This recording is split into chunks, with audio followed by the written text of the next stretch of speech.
She painted her own death on her lips every morning at 8 a.m. Grace Fryer, 24 years old, worked at the United States Radium Corporation in Orange, New Jersey.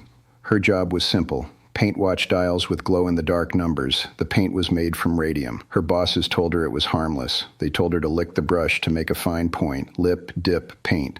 For 5 cents per dial, Grace Fryer poisoned herself 300 times a day. By 1922, her teeth were falling out. By 1923, her jaw was disintegrating. By 1925, she couldn't walk. And when she tried to sue the company that did this to her, every lawyer in New Jersey refused to take her case, not because she didn't have evidence, because the company she worked for was too powerful to fight. This is the story of how Grace Fryer and 4 other dying women took on a corporation that knew it was killing them. And this is why every workplace in America today has radiation safety laws written in their bones. Orange, New Jersey, 1917.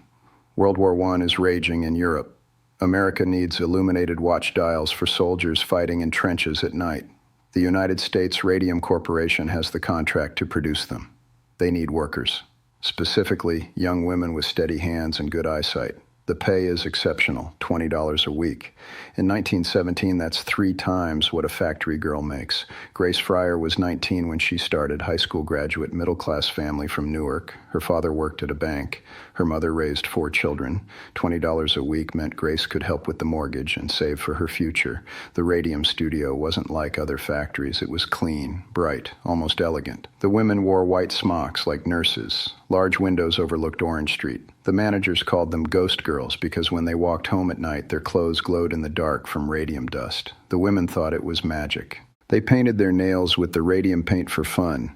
They painted their teeth before parties to make them glow when they smiled.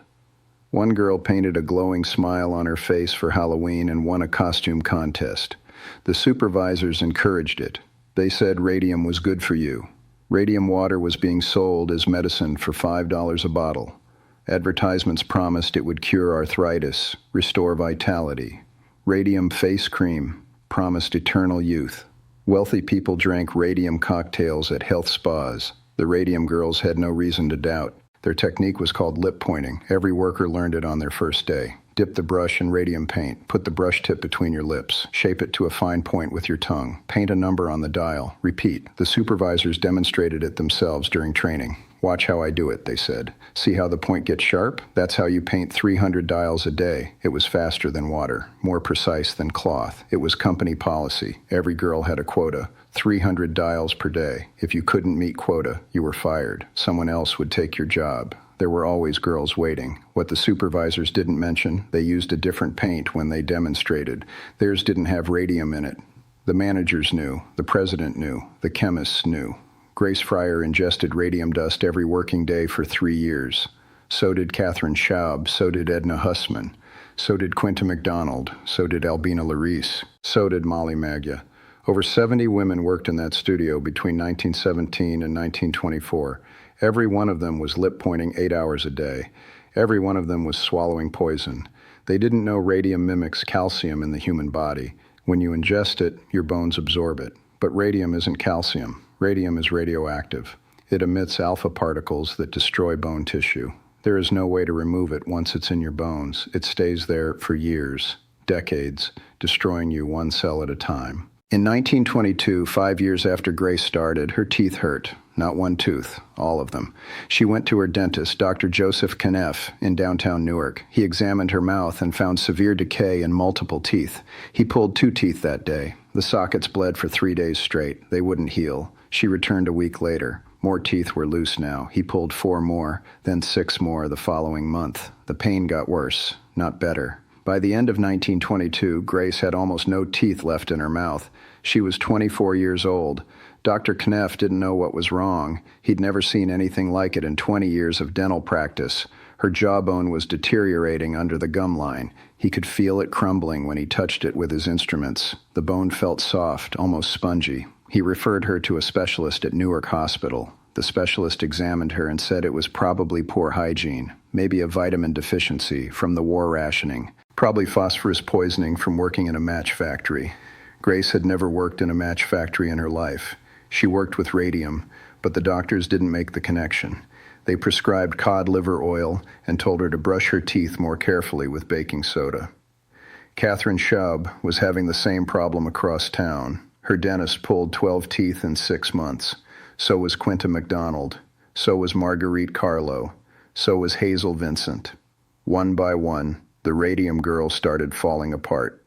First the teeth, then the jaws, then their legs, their backs, their hips, their spines, bones breaking for no apparent reason. One woman named Irene Rudolph had her femur snap while she was walking downstairs to do laundry in her basement. Another woman's spine collapsed while she was sitting at the dinner table eating soup with her family.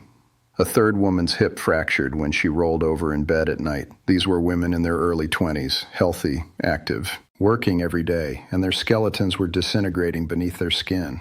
The company doctor had an explanation for all of this. His name was Dr. Frederick Flynn. He was paid directly by the United States Radium Corporation to examine sick workers and write reports about their condition. He examined Grace Fryer in 1924 at the company's headquarters in Orange. He examined Catherine Schaub. He examined Quinta McDonald. He took their complete medical histories. He did thorough physical examinations. He asked them detailed questions about their symptoms. And then he wrote in their official medical files that they all had syphilis. Think about that for a moment. Young women, factory workers, respectable families, church on Sundays, and the company doctor publicly diagnosed them with a sexually transmitted disease to explain why their bones were crumbling inside their bodies. It wasn't true. Not one of them had syphilis. It was a calculated lie designed to destroy their credibility and their reputations in the community. Because if these women had syphilis, no one would believe them when they said the company poisoned them. No one would hire them for other jobs. No one would marry them. No one would help them with their medical bills. Their own families might abandon them out of shame. It was character assassination disguised as medical diagnosis, and it worked perfectly. In 1924, the United States Radium Corporation commissioned an official scientific study of the health effects on their dial painters. They hired Dr. Frederick Flynn from Columbia University to conduct the study independently. Dr. Flynn was a respected industrial hygienist with an excellent reputation. He had a medical degree from Johns Hopkins. He had published multiple research papers in medical journals. The company paid him to find the truth about radium exposure. Dr. Flynn examined several women over a period of 6 months. He took extensive x-rays of their bones. He ran comprehensive blood tests. He examined tissue samples under microscopes. He documented everything in meticulous detail. He found severe bone deterioration in every single woman he examined. Abnormal blood cell counts, severe anemia, abnormal calcium levels in the bloodstream. Every single marker of radiation poisoning was present in the test results. His private research notes documented all of this evidence, and his official report submitted to the company said, "No evidence of radium-related illness found in examined subjects. The women are in normal health for their age and occupation. Radium dial painting is a safe occupation when proper techniques are followed." He lied, deliberately, and there is a document that proves it beyond any doubt.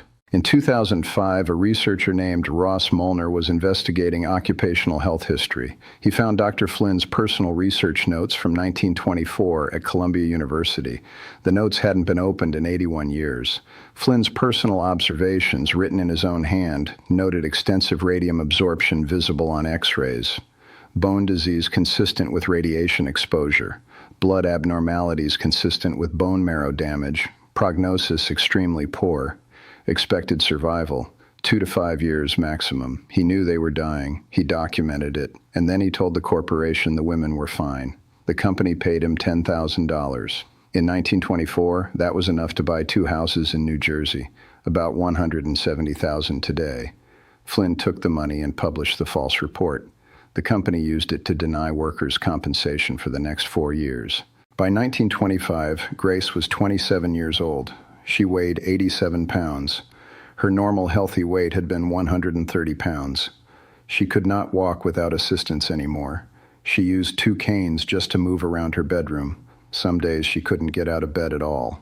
Her jawbone had visible holes in it that she could see in the mirror when she looked at her reflection. Pieces of bone would fall out when she ate soft food like oatmeal or mashed potatoes. The pain was constant and unrelenting. It never stopped. Not at night when she tried to sleep, not during the day when she sat by the window. Never. She knew she was dying. Her family knew she was dying. The doctors knew she was dying. Everyone knew. She didn't know why. And then in September 1925, she read a newspaper article that changed everything. Dr. Harrison Martland, the medical examiner of Essex County, had been investigating the deaths of former radium dial workers for the past year. He wasn't paid by the company. He was a county government employee. He answered to the public, not to corporate interests. He had been doing autopsies on young women who died mysteriously after working at radium dial factories. He had been testing their bone samples with a device called an electroscope that measured radiation levels, and he found radium, massive amounts of radium, concentrated in the bones of dead women who used to paint watch dials at the United States Radium Corporation. The radium was still radioactive years and years after they stopped working. Their bones were literally glowing with radioactivity in the dark. Their skeletons were so intensely radioactive that X-ray films would develop and expose themselves when placed near the bones without any X-ray machine being used. Dr. Martland published his findings in the Journal of the American Medical Association in September 1925. The article was titled "Some Unrecognized Dangers in the Use and Handling of Radioactive Substances." He described 11 documented cases of radium poisoning in dial painters. 4 women were already dead, 7 were dying slowly. He explained in precise medical detail exactly how radium destroys the human body, how it chemically replaces calcium in bone tissue, how alpha particles destroy bone cells and bone marrow, how it causes severe anemia, bacterial infections, spontaneous fractures, and eventual death. There was no treatment available. There was no cure. There was no hope. Grace read that article at her kitchen table. She finally understood. The company she trusted, the job she loved, the paint she put in her mouth 300 times a day for 3 years. They knew. They lied. And now she was dying. Grace wanted to sue. She started calling lawyers. Every lawyer in New Jersey said no. The United States Radium Corporation was powerful. War contractor, government connections, expensive legal team. And there was a legal problem. New Jersey had a 2-year statute of limitations for personal injury. Grace stopped working in 1920. It was now 1925. 5 years later, legally, her case was dead. Grace kept looking. 14 law firms, 14 rejections. Then in 1927, a lawyer named Raymond Berry agreed to take her case. He was young, small practice, wasn't famous or rich. He took it knowing he probably couldn't win. He took it because someone should try. He had an idea.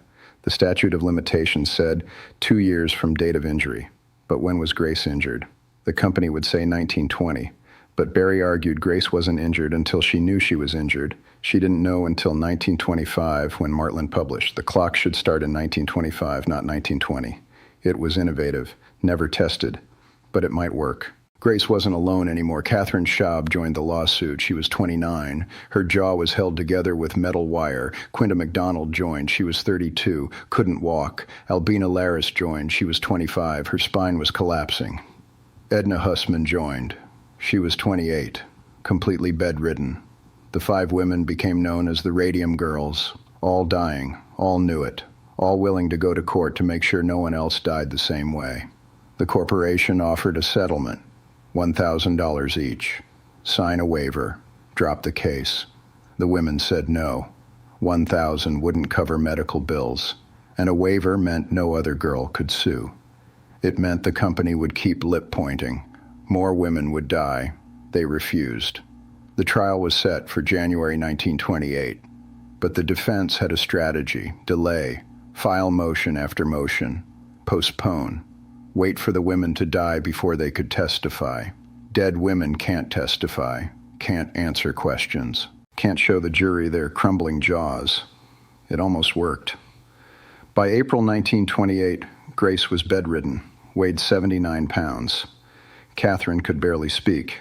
Quinta was in a wheelchair. The defense filed another continuance motion, delay until September.